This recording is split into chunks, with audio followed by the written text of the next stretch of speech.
Okay, what's up, vlog? What is it today? Oh, I got my watch on. Today is Saturday, September 17th, and I'm ready to dive in a little bit and talk to you guys about Cleopatra and Frankenstein, because I have cracked her open. As you can tell, she got some tabs, and I am on chapter 5 right now, which is page 73. So there's a lot to dive into, discuss, right? Just to go in and get us started. So first of all, we have Cleopatra and Frankenstein, which is a debut novel by Coco Mellors. Coco Mellors is a British author. This is, like I said, her first piece of fiction that she has written. And it's a good book. So far, so good. I don't think you guys remember, but I'm not even going to read the blurb because I started reading the book. So this book follows Cleo and Frank. They are not actually Cleopatra and Frankenstein, but if you read the book, if you pick up the book, you'll see that in their little meet cute, the first night that they met, Cleopatra is described as this gorgeous woman by Frank, and he asks her her name. She says her name is Cleo, and he says, like, Cleopatra? He's like, Cleo what? You know, like Cleopatra? And she's like, no, just Cleo. And he's like, Cleopatra, because she's like the killer of men, like the undoer of men. Like her beauty was like everlasting or whatever. And so basically, there's this beautiful woman. And then she's like, Frank, what's your name? And he's like, Frank. And she's like Frankenstein. And so that's where you get the name of the story, Cleopatra and Frankenstein. Essentially because you have this beautiful, gorgeous woman who like brought men to their knees, and then you have this man who is like a beast, I guess you could say, but very delicate and sensitive at the same time. I'm not sure, but I'm just saying, if you look at both the names, that's kind of like the characters that we're reading about. So anyway, Cleopatra is a 25-year-old woman. Frank is in his 40s. I think he's like described as being like 41 or 42. He is an ad exec with his own business, and Cleopatra is a struggling artist who is about to be deported back to London because her work visa has ran out. And so you get them on a whirlwind. They get married very early. 6 months after meeting each other on New Year's Eve, they decide to get married. It is described already, like I said, on the back, so I'm not giving you any type of spoilers by telling you that. There's no spoilers related. But what you get is you get a story of what happens when you fall in love so fast, without even dating for a long time, without getting to know each other. You're thrust into life together, into living together, without vetting one another, without really getting or understanding the intricacies of each other's self. You're gonna get some things. Okay, so right now I haven't experienced any falling out from Cleo and Frank's point of view, but what I am understanding is those friendship dynamics, because this book also is described as being sort of a love letter to New York, a love letter to love, a love letter to friendship, I guess. And so what I am experiencing right now through the first 4 chapters is their friends is not feeling this. Ain't nobody feeling this. Like they were feeling it at first. Like at the wedding reception, it was a beautiful moment. Of course, that's a love day. Everyone's happy. Everyone's excited about what's going on. But in all actuality, it's like as time progressed, each chapter is labeled after a specific month, which like kind of details, I think it might be mapping out the downfall of the relationship. I'm not sure. Like I said, I have not come across any reviews that have given away any type of how the story is going to go, but it is described as months: June, July, August, late August, September. So that's how the book is going. And so in each chapter so far, there's these like vignettes of the friends. And so I've gotten to know Quentin, who is Cleo's gay best friend. And so one thing about Quentin is that he's a drug addict who is also gay, but he has closeted himself, because if he does not closet himself, he will be disinherited by his rich aunt. And so we have the dynamic between him and Cleo, and how they once were and how they kind of are now, and how he doesn't really he likes Frank. He does. He likes Frank. Frank is a cool guy. He could tell Frank is really into Cleopatra, but it's like Frank has taken my spot. And on top of Frank taking my spot, Quentin is like kind of spiraling a little bit. But in spiraling, he still is able to call upon Cleo, and Cleo is still going to be there for him. But it's just you're not able to be such a needy friend anymore, and she can't be at your beck and call, because she is now on the up and ups. She's on the upper crust. She is at a different stage, at a different point in her life. He described it actually as Cleo has left him. When I tell you, Quentin is hilarious. Quentin is so freaking funny. But yeah, he described it, as Cleo is like acceptable now in this world. He said she would not admit it, perhaps would never consciously know it, but she had left him behind. She had become acceptable. Basically, you're an acceptable woman in today's society now. You live on the Upper East Side.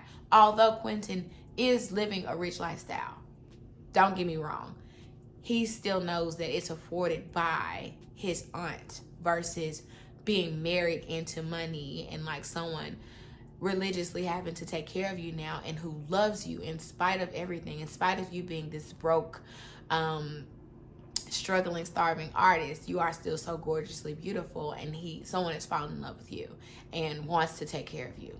Like, they want to, and you don't have to pretend to be anything that you're not for them to do that. So that's what we're getting. All right, so that's the portion that I'm in now. Just we're learning about the friendship, and on the flip side, we're getting the same thing from Frank and his friends. You're going to learn some interesting things about Frank, Cleo, and one of Frank's friends, Anders. And also Frank's half-sister ain't feeling Cleo neither, because Frank's half-sister is feeling like, gosh, Cleo has stepped in and like completely kicked me out of my spot, which clearly her spot is whatever she needed from Frank. Frank is going to give it to her, because he's seemingly the sole provider for his grown sister, because he hadn't had anybody that he had to take care of and deal with in that way. So naturally, if his sister would, whatever she needed, she could naturally call Frank. But now it's not like that. He's completely cut her off. He'll do things for her and show up for her, but a monthly allowance and paying for her apartment, he cut that stuff out. Told her she needed to get a job. She can't just be like leeching off of him anymore, because now he has a wife and he's starting a family. And so she's definitely bitter about that. And so you get pieces of that, and you get his friend Anders being very bitter, and you even get Frank. I haven't hit any bitter moments. If anything, Frank is just like still floored by Cleo, and just like amazed at how beautiful she is, and that he has married this younger woman. Like, he can't believe he married her, for one. And every time he sees her, he has little heart palpitations, kind of, because it's like, wow. On top of marrying her because she needed a visa, and that he clearly didn't want her to leave either. They had been dating religiously for 6 months. They were enjoying each other's time, and it's just like, you know what, to keep you here, let's just get married. Not thinking about, wow, no prenup, no nothing. We're married. Like, this is my wife. I was trying to do a good thing by keeping her here, because I love getting to know her so much, and I'm enjoying this time. But like, I've given her my last name. She lives with me in my apartment. Whatever is mine is hers. Like, I think that's the story that's about to be told. Like, what have we fucking done? It's different from just like deciding to move in with your boyfriend. Like, we're boyfriend and girlfriend. We could try this out. If it doesn't work out, we'll move out. They're married, so it's a different set of rules. It's just different. So I, all in all, like the story. Honestly, when I tell you guys, I'm very, very particular about books and about reading like new stuff I got lucky with Sally Rooney only because I watched Normal People first before I read Beautiful World, Where Are You? And then of course now I have Conversations with Friends, which is the first novel, which I heard that novel was better than Normal People, and Normal People was a smash hit sensation. And she's a new author. And then you have Cleo, this is her first novel, and I was just like, I'm excited about the book. I'm really excited about the book. This is just one that I could not resist. Okay. Not everybody is reading it, but it's just, I'm not on TikTok either. I think this is like one of those aesthetically pleasing books because it's just like, wow, this is like a little art piece. It's so cool. Like in the words, it's just so cool. They pop right out at you. So it's a slowly rising popular book, but on top of it being slowly rising and popular, it's brand new. So I was kind of skeptical a little bit about the writing style, and like the story and the plot. This is a plot book. Things happen in this book. There's a plot, there's characters. So I think that's what's making it go pretty fast. I went to my favorite cafe today, and I ended up being there for 3 hours. Looked at my clock and was just like, damn, bitch, you've been reading for 3 hours. Like, I literally started the book and got up to chapter 5 and could have kept reading, honestly, but I just was ready to go. So yeah, that's where we are right now. I just want to pop in and just express that a little bit. Just talk about the book a little.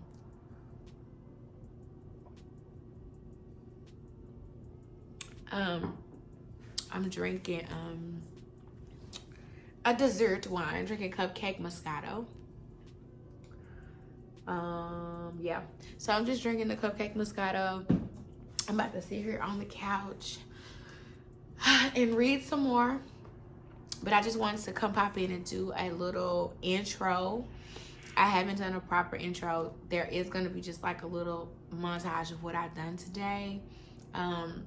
Today was the Cooper Young Festival. Me and Autumn went to the Cooper Young Festival. Then I sat and read for a while, like I said, afterward.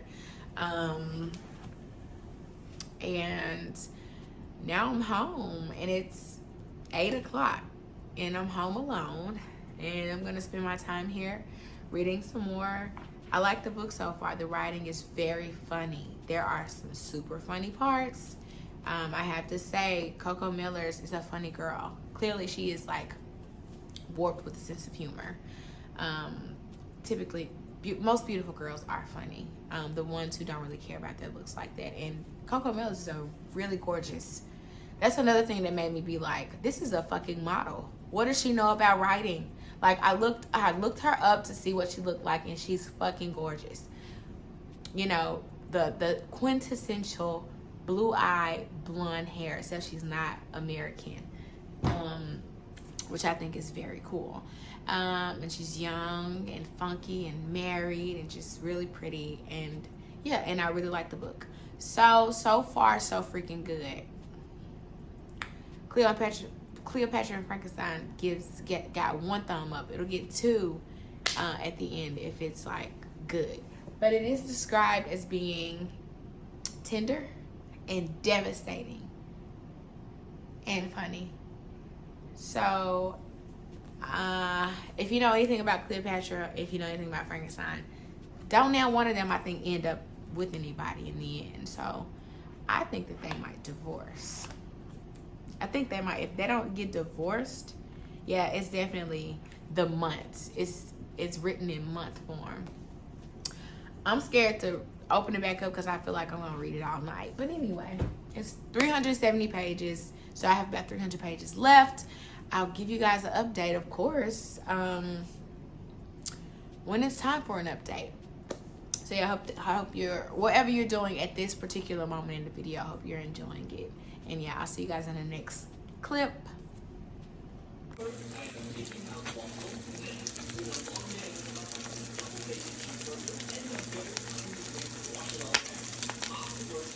Okay, today. What's up, vlog? I have not talked to you guys today. I have not read any of the Cleopatra and Frankenstein since last night. I did read last night. I'll catch you up with that later. But what I have started reading was Maggie Nelson's The Argonauts, which is autobiographical. Okay, it's a memoir / critique on certain things. I haven't gotten to any like critique portions yet. But yeah, I've been reading this and I really love the writing style. So I'll talk to you guys more about that later. I just wanted to check in and just tell you that today is Sunday, September 18th. I am reading, but I'll read a little bit tonight and I'll catch you guys up. But I caught you up a lot last night on the couch. But I have been reading. I just been to the gym. I've been shopping a little bit and I just left the grocery store. So yeah, I don't know what I'm doing with my hair, y'all, but I think it's cute like this. Just like, it was cute to have it up for working out. I might leave it up, I don't know. But anyway, yeah, I just wanted to say hey. And now I'm at the Starbucks getting a little pick-me-up coffee because I got some stuff I need to do when I get home. I need just a little bit of boost of energy. I haven't had a coffee today. But I didn't get a cold brew because I didn't want to be up all night. So yeah, I just wanted to check in and say hey. And just let you guys know I started a new book. It's really tiny. Won't take long. Won't take long at all. I just wanted to like have something to read in between Cleopatra and Frankenstein because I don't want to take Cleopatra and Frankenstein out with me everywhere because I have found that it's getting dirty. And yes, I am one of those. When the book starts getting dirty, I'ma hold off. It's gonna be my nighttime book and my workbook.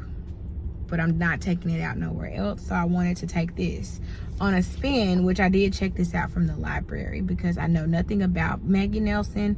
And y'all know my thing. If I don't know about you, I'm not gonna spend my money on you. I'm not one of them types that's like influenced to the point where you want to like go and start buying shit. No, that's what the library is for. I say $22, okay? But yeah, I'm on, it's not chapter related, but I am on page 13 and it's about 130 pages, so 140. But yeah, I like it so far. Her writing is really nice. It's a memoir based on a relationship. I don't know if this is like a heterosexual or a homosexual relationship. I'm just really not sure. But it's giving me a little bit of like, I don't know, just her writing is like really different. So when I have more to say, I'll come back. But yeah, bye. Good morning, vlog. Today is Monday, September 19th, 2022, and I'm late for work. I am late for work, but it's okay. It's okay. It's 7:37. I'm down the street. It is what it is. I just want to come touch base with you guys and talk about my reading last night. I did touch on more of what's the book? Cleopatra and Frankenstein. And boy, do we get now what's going on with Cleopatra and why she didn't consider London home, okay? We get the backdrop of what's going on and what actually happened to to what actually happened to Cleo's mom. But you know, she told Frank that her mom died early on, but she didn't give a backstory as to like how her mom died. It's just, my mom died when I was a senior in college, point blank period. That's it, that's all. We don't know anything else about what happened. From there we didn't get anything else about oh my god, the roads are so raggedy right here. From there we didn't get anything else about what happened to her mom. But her dad and her stepmom come to New York, and they're like wanting to have like lunch or dinner with her and Frank and meet Frank and everything. Mind you, Cleo has not told them that she married Frank. They're just thinking, okay, our girl lives with a new guy. We need to meet this new guy. But we find out so much about the dynamic in which Cleo and her dad and her stepmom Miriam find themselves, and it's honestly bringing more to the light as to why Cleo is the way that she is. Actually, she takes antidepressants, but since Frank, she's been off of her antidepressants. But I think that's gonna come to a head, and just a lot of things. But I will say this before I get off the phone, before I get off the camera. With Cleo, I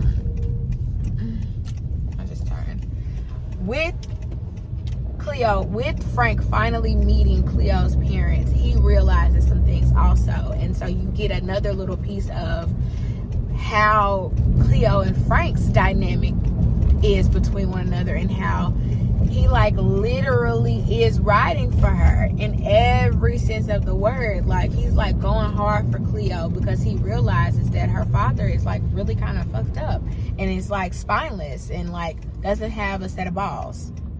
And he doesn't take up for his daughter. And it seems like Miriam is like the man and the woman in the relationship. And so you just get all of that in the span of like 12 pages. And those were a really good 12 pages. And I just wanted to like just touch on that a little bit and just like share with you guys like more and more is unfolding with Cleo's personality, and with Cleo and Frank, and understanding the family dynamic and why, you know, she was saying this stuff at the beginning of the story about, you know, London's not home, you know, New York is home, I'm gonna miss New York, and things of that nature.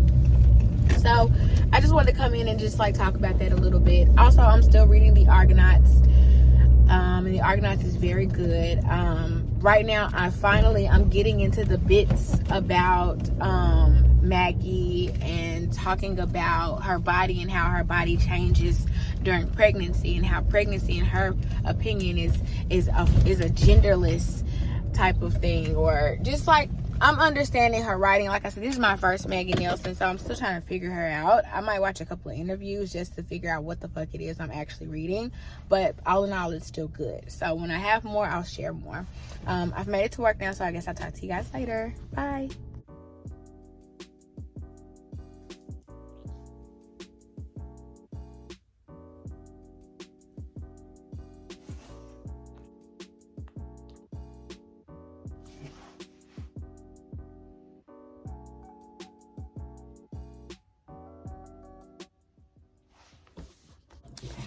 Alright, what is up, vlog? Today is Monday, September 26th, and I don't think I've come on and talked to y'all about Cleopatra and Frankenstein. Don't do that, Adam. Like, come on. The noise. I'm here at work. It's pretty early. Got my coffee here. It's a cold brew. It's a nitro cold brew with a single shot in it and 4 pumps of vanilla and a splash of cream. And let's talk about it. Let's talk about Cleopatra and Frankenstein for a little bit. All right, so I'm on page 145. Remember, the chapters are not numbered, but they're like labeled. Well, they are. It's chapter 8. And it's the month of October. And these books are kind of centered around, each chapter is the narration of a specific character in the novel. So this chapter of October is extremely interesting because it follows, or we're introduced to a new character that was not at the wedding. Remember, at the beginning of the story, when Cleo and Frank got married, we saw, or we read about specific characters that were going to be discussing things throughout the novel, like Quentin and what's the other guy? The chef. I forgot the chef's name because I haven't gotten to his chapter yet. But Quentin, Mikey, Jackie, Zoe, Cleo and Frank, you know, we've heard from them, we've talked to them, we've talked to Quentin, or we've heard from Quentin's boyfriend and stuff like that. But October and chapter 8, it's an interesting chapter. I would say it's more so like that fragmented style. It kind of reminds me of No One Is Talking About This by Patricia Lockwood, in a sense. And you have to continue to read on to even figure out like who this person is that we're hearing from because of her observations. So chapter 8 is written in the style of observation, and the person talking to us is like speaking about what it is that she sees.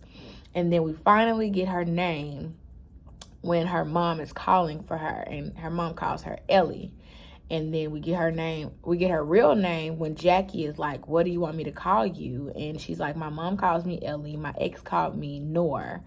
And she was like, but my name is Eleanor. And then Jackie was like, well, can I call you Lee? For the Ellie Nor. And she was like, yeah, you can call me Lee. So chapter 8, we're introduced to someone named Eleanor. And I'm going to tell y'all right now, Eleanor and Frank are becoming really cool. I'm not going to say close. I'm going to say cool.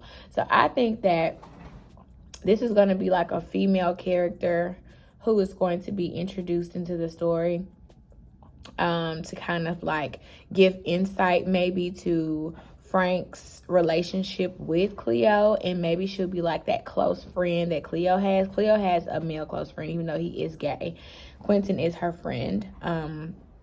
Her close friend, and she has another close friend, but I don't want to tell any spoilers about Cleo and some of Frank's friends, but Frank has more so male friends. So the way Eleanor and the depiction of Eleanor and Frank is more or less just like coming from a place of, wow, this woman's really cool, or they're like just getting along. She is a writer, she was a staff writer in LA, and she moved to New York, and she is now doing some writing for Frank. So she is an employee of Frank's. She is 38 years old, which is kind of closer to Frank's age group. And it really seems like Frank and Eleanor have a lot in common. And that's all I'm going to say, because that's all I've realized. But I have some thoughts about Eleanor, and I have some thoughts about Eleanor and Frank's relationship and what possibly could happen between them. I'm no idiot. It's like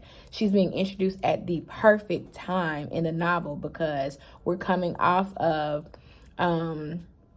Cleo and Frank's like impromptu honeymoon to the south of France, and so things happen there, and you could just tell like Cleo is going back into that like downward spiral of the depressed person that she has been painted out to be. I would say we haven't gotten that part of her, but it has been hinted at several times that she is very depressed. She takes antidepressants. Her mom committed that S word, and then how her dad acts with his new wife or follow-up wife. So we've gotten a lot of things. We've gotten a lot of depictions of what's going on with Cleo. And so I think she's about to be headed back down that spiral. And not to mention, we have Frank, who is an alcoholic. I haven't gotten any like angriness from him or anything like that, but he's an alcoholic for sure, and he deals with things by drinking. Because there was a scene a few chapters ago where he started out with one drink, and he actually told his friend Anders that he was only going to have a beer, and that beer turned into multiple beers that then turned into bourbon, and then turned into vodka, and it turned into a night out on the town, where he ended up coming home early in the wee hours of the morning, and Cleo was waiting on him. So I think that was just the story, or that was just Miller's like basically letting us know, like, listen, these people have some real problems, and they did not get to see these parts of one another, and that's the after effects of getting married really early. So yeah, that's where we are now. Like I said, chapter 8. My goal is to finish this book tomorrow.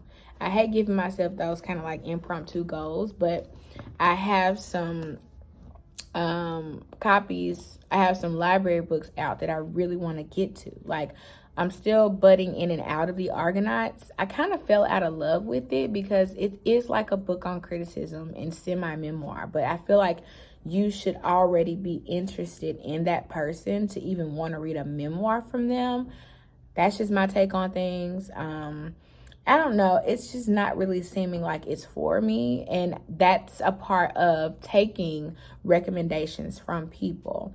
And I will say, I'm getting a lot of information as far as the LGBTQ community and like being queer and being married to someone who is transgender. So that's cool. But I don't really know if I like the Argonauts or not. And I'm not going to like pressure myself into continuing reading something that I'm not feeling, because reading is a privilege. And if you're going to take some time to like, and you could be doing a million other things, but you grab a book and you want to read the book. I want to read a book that I'm enjoying, and so I'm not really enjoying the Argonauts, so we'll see about it, but I'm going to keep it for a while, and I might touch back on it in a little bit. My hair is leaking still, but I did get Sugar Bane and I got Hamnet from the library, and I really want to read both of those books. So, and I want to read them soon, because when October comes, I have some big plans for The Idiot by Fyodor Dostoevsky, and I think I'm going to go ahead and start The Count of Monte Cristo. So I want to dedicate October to those books. They're not technically Victorian novels, but they are classics. So I wanted to kind of participate in Victober by reading those. And maybe I'll go back to the Argonauts for nonfiction November. I don't know. But anyway, yes, I want to finish this. Try to get in Sugar Bane and Hamnet before Friday. But I'll take them into October with me. But I'm definitely finishing The Idiot and starting The Count of Monte Cristo. The Idiot is a 24-hour book. Count of Monte Cristo is a 52-hour book. So I wanted to just take the entire month and read The Count of Monte Cristo. The Idiot probably would only take about 2 weeks. So I will be reading The Idiot, The Count of Monte Cristo, Hamnet, and Sugar Bane in October, for sure. So I want to finish this literally in the next couple of days, so I can move on into Sugar Bane, and which I did start. I started Sugar Bane back in March. Remember, I started reading Sugar Bane in that vlog of Paranesi, like right after I finished Paranesi, and I had got it on ebook, but I don't have a Kindle. I had it on ebook on my phone, and I did not like the font size. I just didn't like it; was so small. So yeah. Anyway, that's another story for another day. That's my little spiel on Cleopatra and Frankenstein. I'll be back to talk more about it when I get some more information, I guess. So, yeah.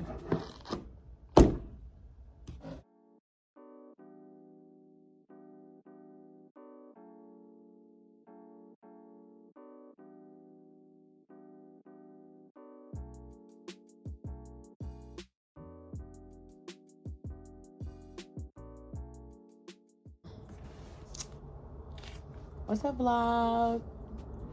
I'm coming to you guys live and crusty, and yeah, so I finished Cleopatra and Frankenstein. I just finished it.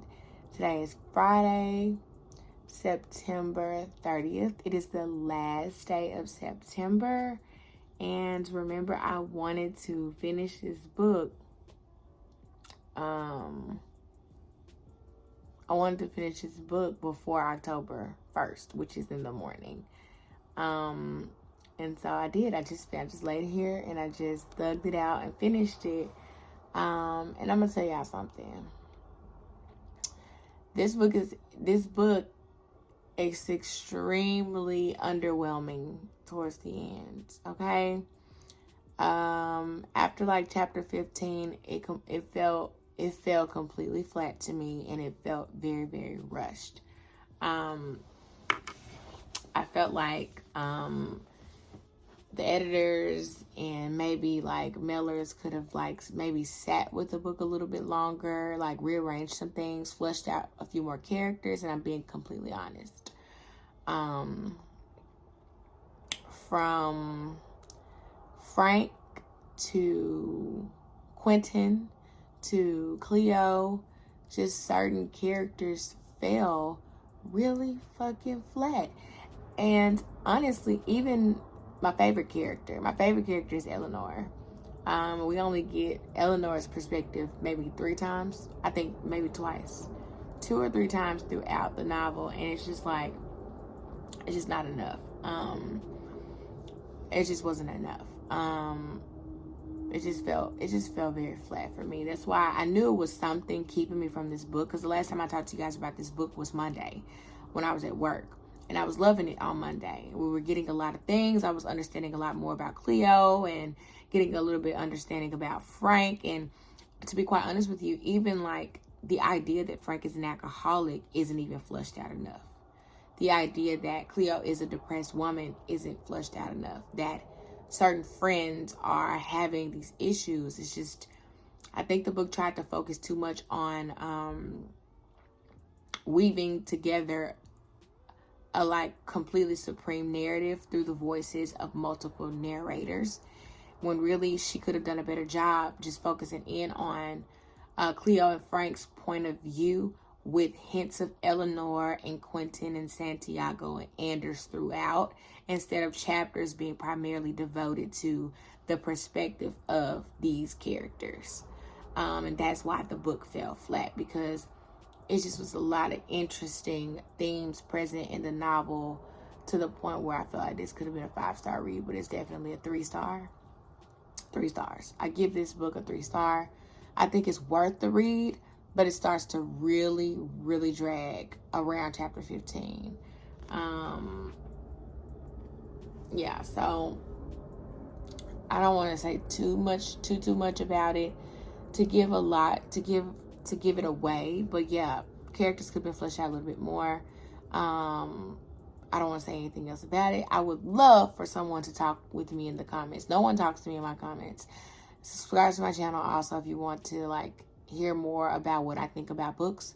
For a debut novel, I think it's amazing because you wrote a book. Like I'm saying, like you sat up and wrote a 372-page book, and it was a really, really good shot, a really good first try. But all in all, very underwhelming. The hype behind this character, the hype behind this book is primarily because the cover is so beautiful, and I love the typeface that they decided to use, as well as the bold colors. But the story, no, it was a good attempt. It was a good attempt of being like a super hip comical novel that focused on, or that had little hints of seriousness as it relates to like drug abuse and like depression and alcoholism. And that's just a few themes among other themes that are present in this novel. But I spent a lot of time on this book. I don't know, it fell flat for me. Time to move on to my next read. I don't know what it's gonna be. I know I said I was gonna read Days of Abandonment, but I don't think I wanna.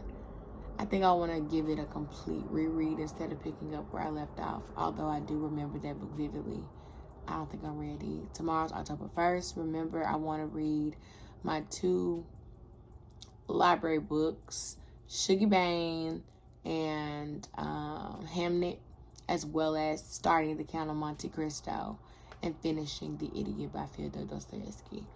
Those are my ideas for October. That's my TBR for October. I feel like if I start Hamnet tonight, I'm not going to want to put it down. I don't know. But yeah, thank you guys so much for watching. Like, subscribe, comment on my videos. Subscribe to my channel. And I will see you guys in the next one. All right? Deuces. Good night.